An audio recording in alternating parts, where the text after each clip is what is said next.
అంటే నేను ఏమంటున్నానంటే నేను శేఖర్ భాషతో మాట్లాడదలుచుకోలేదు. ఓకే. కానీ కొన్ని క్వశ్చన్స్ అడగాలి. మీరు శేఖర్ భాష అడగాలనుంది. నాకు అర్థం కాల. అడగాలనుంది. నేను శేఖర్ భాష విషయంలో కొన్ని క్వశ్చన్స్ అడగాలని ఉంది. నన్ను ఆయన విషయంలో అడగాలని ఉంది. కానీ ఆయన నేను అడగలేను కదా. నా చేత అడిగించాలనుకుంటున్నారు అంతేనా? సూపర్. అవును. ఓకే. చెప్పండి చెప్పండి చెప్పండి. కాదండి, ఇప్పుడు ఏదైనా ఆధారాలు ఉంటే నేను మాట్లాడతాను అంటాడు శేఖర్ భాష. ఓకే. మరి అంటే మీరు కొంచెం టైం ఇవ్వండి. ఎందుకంటే ఒక అమ్మాయి జీవితం. పర్లేదు చెప్పండి. ఆ అమ్మాయి దగ్గర ఏం విట్నెస్ ఉన్నాయో నాకు తెలుసు. ఎందుకు ఆ పిల్ల బయట పెట్టదు? లావణ్య ఇంతమందితో మీకు ఒకటైతే మీరు నమ్మండి నమ్మకపోండి డాక్టర్ గారు, ఆ అమ్మాయి దగ్గర రాస్తారు బ్లేమ్ చేసే వీడియోలు ఆడియోలు ఉన్నాయి. రాస్తాను బ్యాక్ చేయడానికి విత్ ఇన్ సెకండ్ లో ఉన్నాయా? ఎందుకంటే రాస్తారు నువ్వు ఆ జీవితాన్ని ఎంత సంకనాకించాడు అన్నది ఆడియో ఉంది, నా దగ్గర ఉంది. నాకు ఇచ్చింది ఆమె, నన్ను నమ్మి ఇచ్చింది. కానీ బయట పెట్టకండి, నా బంగారం వాడు పెట్టద్దు అని చెప్పి నాకు ప్రామిస్ చేసుకొని ఇచ్చింది ఆమె. నేను ఈ రోజు బయట పెట్టలేను. అలాగే అదే హర్యానాది కూడా ఉంది. హర్యానాది కూడా నా దగ్గర ఉంది. అంటారు కదా శేఖర్ భాష, నువ్వు హర్యానాని బ్లేమ్ చేసావు, హర్యానా పర్వతం వేయాలని. లేదా హర్యానా పేరు శేఖర్ భాష తీలా. హర్యానా పేరు శేఖర్ భాష తీలా. హర్యానా పేరు తీసింది లావణ్యే. ఫస్ట్ లావణ్య స్టార్ట్ చేసింది కదా హర్యానా పేరు. అది కదా, అంటే హర్యానా ఒకప్పుడు ఈయన జీవితంతో ఏం ఆడుతున్నది క్లియర్ ఉంది, నా దగ్గర ఉంది, నా దగ్గర ఉంది. లావణ్య దగ్గర కాదు, నా దగ్గర ఉంది. Okay okay. ఎంత దారుణంగా హర్యానా ఈమె జీవితంతో ఆడుతుంది అన్నది నా దగ్గర ఉంది. కానీ ఆమె క్షమించింది, కానీ నేను క్షమించలేకపోతున్నాను. నేను ఇప్పటికంటాను, మీరు క్షమిస్తున్నారంటే ఆ పిల్ల నాకు సారీ చెప్పింది, వదిలేసండి. ఆమె మ్యారేజ్ లో వేరే మ్యారేజ్ లో కూడా ఉంది, మనం ఆమె జీవితం అదే మిమ్మల్ని ఇంతమంది తిడుతున్నారు లావణ్య గారు. ఏంటని ఓపిక అంటే దేవుడు ఉంటాడు, కర్మ ఉంటది, అది అనిపిస్తాను. నేను దేవుడు నమ్ముతా, కర్మ నమ్ముతాను అంటారు ఆమె. నా దగ్గర ఉంది. కాదు మరి అసలు లావణ్య ఏ తప్పు చేయలేదంటే మరి దారుణం. తప్పు చేసింది. తప్పు ఎప్పుడు చేసింది? చింటూ అనే పనికి వాళ్ళ ముండా కొడుకు నాకు ఆర్టిస్టు అని ఇంట్లో రానిచ్చిన పాపానికి మస్తాన్ సాయి అని ఒక ఎంట్రీ ఇచ్చింది. అంతకుముందు ఆమె దగ్గర సెల్ చెక్ చేసుకోమనండి, ఒక్క రికార్డు ఉండదు, ఒక రికార్డు. ఆ తర్వాత కదా ఆమె రికార్డు స్టార్ట్ చేశారు. సెల్ రికార్డు వీళ్ళని కోరి తెచ్చుకుంది లావణ్యే కదా. తెచ్చుకోలేదండి. కో ఆర్టిస్ట్ నా ఫస్ట్ వైఫ్, నా సెకండ్ వైఫ్ కడుపుతోంది, నీ ఇంట్లో సెల్ఫ్ ఇవ్వండి. ఇప్పుడు నేనైనా ఇస్తానండి, నేనైనా ఇస్తాను. కాదు భారతి గారు, ఒక విషయం చెప్పనా? బేసిక్గా మనము ఎవరైనా సరే ఒక ఇంటికి వెళ్తే భోజనం పెడతామేమో కానీ 2 రోజులు మీ ఇంట్లో ఉంటానంటే ఎందుకు ఉండనిస్తాం? అయ్యో మీకు తెలుసా, మీకు Rakesh master wife, second wife అనే ఒక ఆమె ఉంది, అమ్మాని. అవునవును. ఆమె నేను ఇంట్లో తెచ్చుకొని పెట్టుకున్నాను. ఆమె మా ఇంట్లో వచ్చి తిని నా మీద కొన్ని వీడియోలు చేసింది. మీ మంచితనం అది, మీ మంచితనం చేసి మమ్మల్ని బ్లేమ్ చేస్తే 1 year తర్వాత నేను సూసైడ్, ఆమె వీడియో మా మీద చాలా చండాలం చేస్తే నేను సూసైడ్ వరకు పోయినా. మా ఆయన ఒకటే మాట అన్నాడు, ఈ సొసైటీ నమ్మదు, మన చుట్టుపక్కల మనం ఏంటో తెలుసు, ఆమె ఏంటో తెలుసు, అలాంటి ఆమె కోసం నువ్వు సూసైడ్ చేసుకుని చనిపోయి నాకు అన్యాయం చేస్తావా అని అన్నప్పుడు అప్పుడు నేను ఆగిన. కానీ ఇప్పుడు నేను అదే అంటున్నా, మీరైనా లావణ్య అయినా ఎవరైనా సరే వాట్ ఎవర్, అడ్రస్ లేని వాళ్ళని తెచ్చి ఇంట్లో ఎందుకు పెట్టుకుంటాం? అసలు అవసరం ఏంటి మనకి? మరి అంత చాలు ఎందుకు? నీతో నీకే ఎందుకు చెప్పాలనుకున్నాను, శేఖర్ భాష చెప్పాలనుకోవచ్చు కదా. ఎందుకంటే నాకు తనతో మాట్లాడడం ఇష్టం లేదు, నాకు ఒక అసహ్యమైన క్యాండిడేట్. నాతోనే ఎందుకు మాట్లాడాలనుకున్నారు? మీరు కొంచెం ఏదన్నా కామెడీగా చెప్తారు, అంటే మరి అంత లావణ్యని బ్లేమ్ చేయలేదు ఎక్కడైనా. ఓకే ఓకే ఓకే, అర్థం చేసుకుంటారు అన్నది మీ మీద నాకు మంచి పాజిటివ్ ఉంది. కాబట్టి కళ్యాణి గారి మీదైనా నీ మీదైనా నాకు ఉంది ఆ పాజిటివ్. Okay okay. ఎందుకంటే నేను శేఖర్ భాష చెప్పను, నాకు అబ్బే అసలు నాకు ఆ క్యాండిడేట్ అంటేనే అసహ్యం. అసలు మనిషి కాదు. అది కూడా ఇంకోటి చెప్తాను ఏనండి. అయితే ఇప్పుడు చింటూ అన్నవాడు ఏమైనా అన్నోన్ పర్సన్ కాదు కదా, ముందే చింటూతో ఒక షార్ట్ ఫిలిం చేసింది. అవును. నేనేదో ఒక అన్నోన్ పర్సన్ తెప్పించుకున్నానేమో, ఆమె అన్నోన్ పర్సన్ తెచ్చుకోలేదు. హెల్ప్ అడిగాడు. ఒరే ఒకప్పుడు మనం యాక్టింగ్ చేసాం కదా, అది కూడా వీళ్ళు రాస్తారు, వీళ్ళు ఉన్న కొన్ని సంవత్సరాల తర్వాత వాడి లైఫ్ లోకి వచ్చాడట. సరేరా తీసుకురా అని చెప్పేసి అన్నది. వాడు రాస్తారు కూడా సరేరా అని అన్నాడు. అయిపోయింది. వాడు ఆ వెళ్ళా చూసాడో మరి ఏమనుకున్నాడో తెలియదు. మనిషి ఈ మనసులో ఏముందో భగవంతుడు కూడా కనిపెట్టలేడు అంటారు అందరూను. అది పూర్వీకులు అన్నమాట అది. మరి ఆ వెళ్ళా చూసి ఏమనుకున్నాడో మస్టన్ సాయి అనే ఒక క్యాండిడేట్ ని ఎంటర్ చేశాడు. చేసిన తర్వాత సరే మా చింటూ ఫ్రెండే కదా అని అనుకుంటాం కదా. మస్తాన్ సాయి క్యారెక్టర్ ఎందుకు ఎంటర్ అయింది అంటే, చెప్పండి, వీళ్ళకి డ్రగ్స్ తీసుకోవాలన్న ఆలోచన వచ్చి పెడ్లర్ ఎవరున్నారు అని వెతికితే మనోడే కదా ఒకడు ఉన్నాడు అని చెబితే అలా వచ్చినోడు మస్తాన్ సాయి. ఫస్ట్ దుర్బుద్ధి పుట్టింది ఎవరికి? మస్తాన్ సాయి అనేవాడు ఊరికే ఫ్రెండ్, అదే చెప్తున్నాను, ఫ్రెండ్గా హాయ్ అని రాలేదు. వీళ్ళందరికీ అన్ని అలవాట్లు ఉన్న తర్వాత ఇది కూడా తీసుకుంటే బాగుండు అనిపించినప్పుడు ఎవడెవడు ఉన్నాడురా మనకు తెలిసిన పెడ్లర్స్ పేరు బయటికి రాకుండా ఉండంటే ఒకడు ఉన్నాడు మా వాడు మస్తాన్ సాయి అని. ఇదే ఈమె 45 రోజులు జైల్లో ఉండి వచ్చింది. అవును అవును. ఇంటికి వచ్చింది. నా చిన్నోడు అనుకొని ప్రేమతో రాస్తారు అదే ఇంట్లోకి వచ్చింది. తీరా చూస్తే రాస్తారు లేడు. తీరా చూస్తే ఇంట్లో సామాన్లన్నీ గందరగోళం ఉంది. నడిస్తే ఇప్పుడు దానికి చెప్తాను ఫస్ట్ నేను చెప్పండి తర్వాత నేను మాట్లాడతాను. అయితే అప్పుడు రాస్తాను కాల్ చేసి, ఏం చిన్నోడా 2 నెలలు నేను బయట ఉంటాను, ఇప్పుడు ఈ ఇష్యూలో నేను ఇన్వాల్వ్ అవ్వదలుచుకోలేదంటే వదిలేసింది. ఈమె 2 నెలల తర్వాత ఈమె కాల్ చేసింది ఇక్కడ నా దగ్గర ఉంది.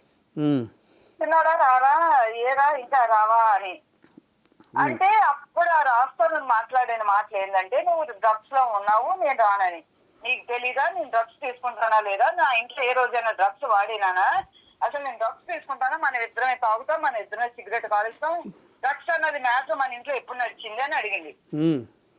ఏమో నాకు తెలీదు అంటే, నువ్వు కనీసం నన్ను జైల్లో ఉంటే చూడడానికి కూడా రాలేదంటే, పోలీసులు నువ్వు వస్తే నిన్ను కూడా ఇరికిస్తాను, నన్ను బెదిరించారు అని రాస్తారని చెప్తున్నాడు పోలీసుల మీద బ్యాడ్ గానా. ఈయన అప్పుడన్నీ పోలీసులు నిన్నెందుకు ఇరికిస్తారు, ఏం తమాషాలా అంటే, సరే ఇంటికి రా అంటే నేను రాను, నా దగ్గర ఉంది ఆడియో, నా దగ్గర ఉంది అంటే డ్రగ్స్ అన్నది ఆమె జీవితంలో లేదు. అక్కడ క్లియర్ గా రాస్తాను అడుగుతుంది, నీకు తెలీదా, నీ భార్య గురించి నీకు తెలీదా, నన్ను ఎందుకు చూడడానికి రాలేదు 45 రోజులు అంటే, నన్ను పోలీసులు బ్లాక్మెయిల్ చేశారని చెప్తున్నారు రాస్తారు అక్కడ. పోలీసు వాళ్ళట నువ్వు నీ భార్యను చూడడానికి వస్తే నిన్ను ఇరికిస్తామని అన్నారట. ఎందుకంటారు వాళ్ళు? నేను అప్పుడు అన్నా, విషయం ఏంటంటే ఆ పిల్ల డ్రగ్స్ కేసులో జైలుకి వెళ్ళింది కాబట్టి. డ్రగ్స్ కేసులో లేదు మీకు ఏమండి, చిన్న పిల్లడు ఇతని ఈ అబ్బాయి కూడా ఆ డ్రగ్స్ అనే ఎందుకు అంటుద్దో అనే భయంతో వాడు రాలా, దాంట్లో తప్పే ఉంది. మరి ఆ పిల్ల అడిగింది కదా, రాస్తారు ఏమన్నాడు మీడియా ముందు, డ్రగ్స్ వాడుతుంది, నేను తట్టుకోలేక బయటకు వచ్చిన అన్నాడు. ఈ పిల్లడు వచ్చింది కదా, నేను ఏ రోజు డ్రగ్స్ వాడానా, ఏ రోజు మన ఇంట్లో డ్రగ్స్ ఉందా, నన్ను డ్రగ్స్ కేసులో నేను డ్రగ్స్ కేసులో వెళ్ళినప్పుడు నువ్వు ఎందుకు రాలేదని అడుగుతున్నప్పుడు చెప్పాలి కదా నువ్వు డ్రగ్స్ వాడతావని. మరి అక్కడ ఎందుకు చెప్పట్లేదు ఆడియోలో? రికార్డు కాల్ మాట్లాడుకుని రికార్డులు ఎందుకు లేదు ఆ మాట? రాస్తారు ఎందుకు ఒప్పుకోవట్లేదు? నా దగ్గర ఉంది, ఆ రికార్డు ఉంది నా దగ్గర, క్లియర్ రాస్తానే అంటుండు నువ్వు డ్రగ్స్ వాడవు అని. కానీ మీడియా ముందుకు వచ్చి ఏం చెప్పాడు, డ్రగ్స్ వాడుతుంది, నేను తట్టుకోలేక బయటకు వచ్చిన అన్నాడు. కానీ ఆ రికార్డులో లేదు అక్కడ. చిన్న నీకు తెలియదా నేను ఎలాంటి దాన్నో అని అన్నప్పుడు, నువ్వు అలాంటి దానివి, నువ్వు డ్రగ్స్ వాడేదానికే నువ్వు స్టేషన్ పోయినావు, జైలుకి పోయినావు, నేను ఎంతగానో భరించాలా నాన్న కదా.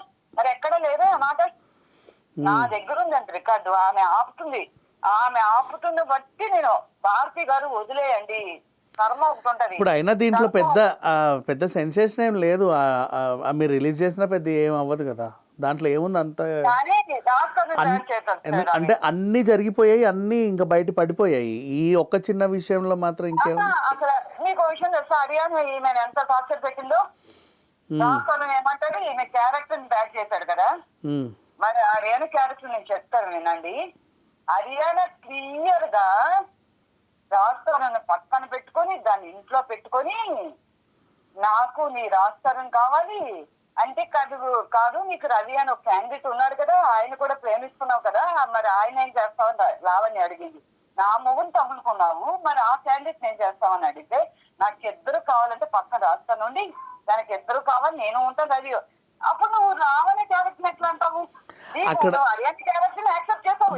మీకు ఇది సగమే తెలిసింది. మీరు చెప్పింది కరెక్టే. యాక్చువల్గా జరిగింది ఏంటంటే, అంతకుముందు లావణ్య కూడా మస్తాన్ సాయితో అదే విల్లాలో కింద సంసారం పెట్టినప్పుడు అలాగే వీళ్ళతో అలాగే మాట్లాడింది. దానికి టిట్ ఫర్ టాట్ ఇచ్చారు వీళ్ళు. ఒక విషయం చెప్పనా, ఈ కాల్ రికార్డు హర్యానా రాష్ట్రాన్ని మాట్లాడిన కాల్ రికార్డు 2018, 2019. మస్తాన్ సాయి అనే ఒక క్యాండిడేట్ వచ్చింది 2022కి. ఓకే, డీటెయిల్స్ క్లియర్ డీటెయిల్స్ ఉన్నాయి లావణ్య దగ్గర, డేట్ మొత్తం రికార్డు ఉంది. 2018కి మస్తాన్ సాయి అనే క్యాండిడేట్ లేడు అసలు. Okay okay okay okay. అది కానీ అంత టార్చర్ కూడా ఆ పిల్ల భరించింది. తర్వాత మరి హర్యానా మోసపోయి, లావణ్య నేను తప్పు చేసిన నీ విషయంలోని, నన్ను కూడా మోసం చేశాడు వీడు, కానీ నా లైఫ్ ని ఎక్కడ బయట తీయకు, నా కెరీర్ పాడవుతుంది, నాకు ఆల్రెడీ పెళ్లి ఫిక్స్ అయింది అంటే, ఓకే నేను ఒక ఆడపిల్ల జీవితం నాశనం చేయనమ్మా, నీవు ఏం కంగారు పడకు, నేనైతే తీసుకురాను అని చెప్పి వదిలిపెట్టింది. ఆ రికార్డు నేను వదలమని నేను కొట్టుకుంటున్నాను, హర్యానా రికార్డు వదలండి వదలండి మీరు ఎందుకంటే, నా జీవితం ఎక్కడైనా పోయిన పనిది నేను వదలను అని అంటుంది. మీరు వదలకండి, మీరు నన్ను నమ్మారు కనుక నేను మీకు ఇస్తున్నా, దయచేసి నా మాట కాదని మీరు వదిలితే భారతి గారు నేను వదిలిపెట్టను మిమ్మల్ని అని అన్నది. ఒక ఆడపిల్ల జీవితం నాశనం చేస్తే నేను ఊరుకోనని నాకు క్లియర్ వార్నింగ్ ఇస్తుంది. ఇంత గంట ముందు కూడా చెప్పిన. సునియా ఒక క్యాండిడేట్ ఇప్పుడు ఏదో మా ఆయనకి పంపించింది, మా నాన్నకు పంపించింది అంటుంది కదా, ఆ క్యాండిడేట్ రికార్డు కూడా నా దగ్గర ఉంది. ఆ పనికి వాళ్ళని మొండ లావని సారీ చెప్పి నా జీవితం పాడైపోయింది మస్తాన్ సాయిన్ వల్ల, నువ్వే నన్ను బాగు చేసావని కాలు మొక్కిన మొండ ఈ రోజు వచ్చి ఏం మాట్లాడుతుంది శేఖర్ భాషతో, లావణ్య మస్తాన్ సాయి నా జీవితం నాశనం చేయలేరు, వీడు ఈ పిల్ల అని నా దగ్గర ఉంది రికార్డు. నేను అసలు వదలలేకపోతున్నానండి, నిజం తెలిసి చాలా బద్దలైపోతుంది. లావణ్య అయితే వదిలేయండి కర్మ అనిపిస్తారు వదిలేయండి అంటుంది, వాళ్ళ జీవితం ఆడపిల్లల జీవితం నాశనం చేయకుండా అని అంటుంది. నేనైతే వదలలేకపోతున్నా, నా దేవుడు రికార్డు క్లియర్ గా. ఆ పనికి వాళ్ళ ముందే లావణ్య జీవితం, లావణ్య ఎంటర్ అయిందా, లావణ్య వీడియోలు పంపించిందా, లావణ్య ఇంకా కాపాడింది. మస్తాన్ సాయి నీకు తెలియకుండా ఆడు వీడియో తీశాడు, నువ్వు బయటకు రా అని కాపాడితే సారీ చెప్పి నమస్కారం పెట్టి, ఈ రోజు మళ్ళీ వాడు మోజులో పడి మొగుడు వదిలేసి బిడ్డను వదిలేసి వాడు మోజులోకి వచ్చి లావణ్య బ్లేమ్ చేస్తావా నువ్వు? నా దగ్గర ఉంది రికార్డు, నా దగ్గర ఉందండి, నేను వదులుతాను. నేను ఖచ్చితంగా లావణ్య జీవితం నాశనం. లావణ్య ఒక దేవత అండి నా దృష్టిలో. ఆ పిల్ల ఎంత మంది అమ్మాయిలు హర్యానా అని పిలవండి, నిజంగా సీక్రెట్ గా హర్యానా అడగండి, నిజంగా లావణ్య దేవత అని చెప్తుంది ఆ పిల్ల. ఇది నిజం. ప్రీతి కూడా క్షమాపణ చెప్పింది లావణ్యకి, ఆ ఆడియో కూడా ఉంది. అక్క శేఖర్ భాష చెప్తే నేను పిచ్చెక్కిపోయి మ్యానిపులేట్ చేసిన, నేను తప్పు చేశాను అక్క నీ జీవితంలోనే అన్నది, అది పెట్టట్లేదు లావణ్య. వాళ్ళకి పశ్చాత్తాపం ఉంటే వాళ్ళు బయటకు రావాలండి. నేను తప్పు చేశాను వాళ్ళు చెప్తే ఓకే, నా అంతా నేను పెట్టాను అంటుంది లావణ్య. అది ఆమె క్యారెక్టర్. దేవుడు నా సైడ్ ఉన్నాడు, అందుకే మస్తాన్ సాయిని ఈ రోజు నేను ఇప్పుడు మీరు చెప్తున్న పాయింట్స్ కి నాకంతా కొత్త స్టోరీ, అంటే ఉల్టా నేను విన్నదంతా ఉల్టా తెలుస్తుంది నాకు. సో నేను ఇస్తా అంటే, నేను ఎక్కడో నెల్లూరు, ఆమె ఎక్కడో హైదరాబాద్, ఆమె మొహం నాకు తెలియదు, నా మొహం ఆమెకు తెలియదు. ఎక్కడో నేను ఆమె యూట్యూబ్ లో చూసే మొహం ఇప్పటివరకు నేను వీడియో కాల్ మాట్లాడుకోలేదు, డైరెక్ట్ ఫేస్ లో మాకు తెలియదు.